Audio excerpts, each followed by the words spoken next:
Today's episode of Voiced is from r/Petty Revenge and is about a neighborly dispute over yard usage. Who will come out on top? Subscribe if you enjoy. I'll do what I want in my own yard. Okay, I'll make it impossible to enjoy your air. Last spring, my old neighbor, who was a saint, sold her house and moved away. The people that moved in were awful. The guy, who we'll call Pete, owns some sort of a new black Mustang that sounds like it has no muffler, and he revs it up and down the subdivision streets in the evenings, literally 5 days a week, when a lot of people, myself included, sit on the back porch and watch TV during the summer. It is relentless. This guy also drives up and down the state highway that is on the other side of my house, doing the same thing but louder, because it's a 55 miles per hour speed limit. You can hear it for miles. And he has friends over regularly in the backyard, and they sit there on the weekends and some weeknights, revving up the car. It truly is so loud that you cannot do anything but wait for him to be done. There was a big Facebook conversation in the homeowners association group, and a bunch of neighbors politely asked him not to do this. Pete's exact response? I pay a lot of money for this house. I'll do what I want in my own yard, and the streets are public. Our subdivision has about 150 houses on approximately 300 acres. It's big. Most of the properties in this subdivision are between 1 to 4 acres in size. I have a 3-acre corner lot. Due to an agreed-upon land split sale 10 years ago between the homeowners association, all neighbors within the vicinity, and the former owners, my next-door neighbor's house is on the smallest piece of property in the subdivision at 0.45 acres. I've attached a stunning artistic representation here. Note the green borders. Those are all 10-foot privacy fences that are white vinyl. And note the little pentagon shape. It comes in handy later. The only side of Pete's house not bordered by somebody else's privacy fence is the side that my house is on. Well, I know from 15 years of living here that anytime I have a fire on the side of the yard next to Pete's, the smoke is guaranteed to travel in the direction of Pete's house. I know this because I couldn't ever have a fire when my old neighbor was outside, as it would literally fill her backyard with smoke if the wood had even a hint of moisture in it. So, I moved my fire pit to about a dozen years ago to the other side of my house and towards the road so that I could be a good neighbor. And you know, Pete letting me know that he wouldn't quit making noise reminded me that I just loved having my fire pit right in the middle of my backyard. That's where the little pentagon is in the diagram above. It took me a single weekend to dig up the pavers and blocks, move them back to my preferred spot, and get myself a fire going in my new fire pit. I just needed to wait until Pete had people over. I made sure the inaugural fire was a good one. Pete had friends over, it was a nice day, and so I started the fire. Got it just about started, and then I added all the wettest, grossest wood I could. And about 10 minutes later, Pete and all of his friends were visibly upset by the stench. So they all went in. They came back out a little later. I added more wet, nasty wood. They went in again. I kept that up the entire day, and then I added a bunch of grass clippings to keep it going overnight. The next day, it was still smoldering. It still smelled awful. I put out a Facebook post on the Homeowners Association HOA website that let people know I'd be continuing to utilize my fire pit as often as possible so they could bring me their lawn scraps.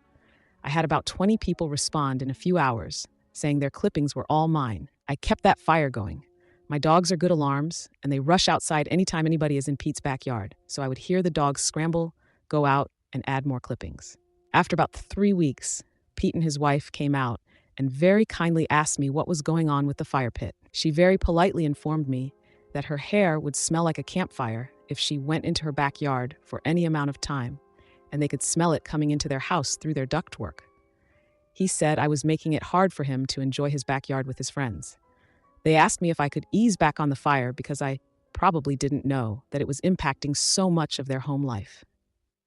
I looked at him and his wife, and I said that it was clear that sometimes we didn't recognize how big of an effect something could have on our neighbors until they told us about it.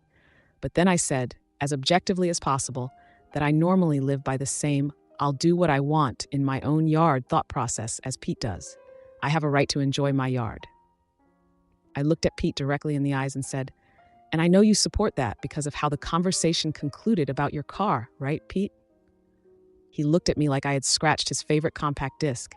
He knew what I was doing, and his wife looked at him and it just dawned on her. She said she gets it and we won't hear the Mustang anymore. I said, thank you. I took a gamble and put the fire out right after that. It was the correct call. I haven't talked to them much since. I'm not too concerned about that because I haven't heard the Mustang since either. All in all, A good little case of petty revenge. Wow, talk about a neighborly dispute. It seems like Pete finally got the message loud and clear. But hold on to your hats because things are about to get even more interesting. Now let's dive into another tale of unexpected neighbors and their unique challenges. My partner and I purchased the house next door to my best friend. I had lived with him for close to a decade when his kids were babies, so they viewed my house as an extension of theirs and were in and out all day, every day. I have a more flexible schedule than he and his wife, so I have them in the mornings, after school, and on days off of school. I had a pool in my yard, and because my friend's kids were still little, I installed a retractable cover and made sure it was locked so they couldn't open it. My friend's yard had one of those wood fort/climbing wall/swing set deals and a large sandbox. Throughout the year, we spent most evenings outside, grilling, drinking, and watching the kids play, swim/whatever. One summer day, I came home from work a little earlier than normal and started to prep for dinner. I heard a knock at my back door, which was odd since my buddy's kids never knocked. I went to see who it was and discovered a mom and two kids who looked to be maybe 5 to 7 years old. As I opened the door, she informed me that her kids needed to use the bathroom and that I needed to come out and get the cover off my pool. I was confused and asked her to repeat herself, and she said that her kids needed to pee and that they were hot and bored with playing in the sandbox, so I needed to open up my pool. I asked her why she was in my friend's yard and what made her think her kids were welcome to swim in my pool or use my bathroom for that matter. She got really angry and told me that she had moved into the house behind us and that she had watched my buddy's kids come over all the time, and I opened the pool for them. She insisted that since I was willing to open my pool for the kids next door, I should also open it for the children who lived behind me. I tried explaining the relationship between my best friend's family and mine. She claimed it didn't matter that I had known them since birth and pretty much had helped raise them. I just needed to get to know her kids too, and it would be okay. I told her no and closed the door on her. She spent a while knocking and fussing at me through the window, and then had her kids pee in a planter on the side of the patio. When I still didn't react, she took her kids back into my friend's yard to play on the swings. I texted him to let him know what was going on. Right at the moment, he was letting his 300+ pounds worth of Newfoundlands out into the yard without noticing the unwelcome visitors. The mom starts shrieking and climbs up into the fort, leaving both kids on the swings. She starts demanding that we put the dogs inside. And how dare my friend let his dogs out into his own yard when her kids are clearly playing there? He tells her to get the heck out and calls the police. When the cops arrived, she put on the whole waterworks about how her kids are looking for friends, and my buddy's kids are somehow bullying her kids, even though they'd never met, that he invited her over just to let his dogs attack her children, blah, blah, blah. They eventually moved her back onto her own property, then came back later to tell us they had warned her about coming back. She lived in that house for almost a year before she and her husband divorced. During that year, I had to replace the lock over the pool cover controls 3 times, have a fencing company remove a gate at the back of my property that was meant to let the lawnmower through, and eventually pay a security company to come check on the yard anytime we were going to be away for more than a few hours. We found her and her kids in our yards repeatedly, but she would leave when we got home. What finally resolved the issue was my partner catching her in the pool. She told him she knew the man who owned the house and that he had told her it was okay to swim. He told her he was married to the man who owned the pool and that it's not okay to swim. She apparently had a bad reaction to realizing she was immersing her sons in gay water. We didn't see her again after that. Before I talk about today's posts, please consider subscribing for more entertaining content like this. Today we have some real gems from Reddit. First off, the post titled, "I'll do what I want in my own yard," had me rolling.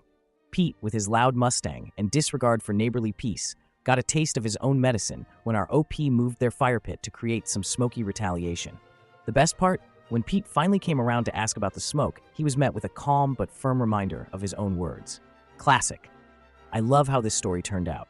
The second post, "Your yard is now our park," had me shaking my head in disbelief. This neighbor's audacity to demand access to the pool and then cause such a ruckus is unbelievable. The way she tried to manipulate the situation and even involved the police was just insane. I'm glad OP and their partner finally put an end to it. Now, I want to hear from you. Which of these stories did you find most entertaining? Have you ever had a neighbor like Pete or this audacious mom? Let me know in the comments below. Don't forget to hit that subscribe button for more engaging content just like this. Thank you for listening to today's episode of Voiced.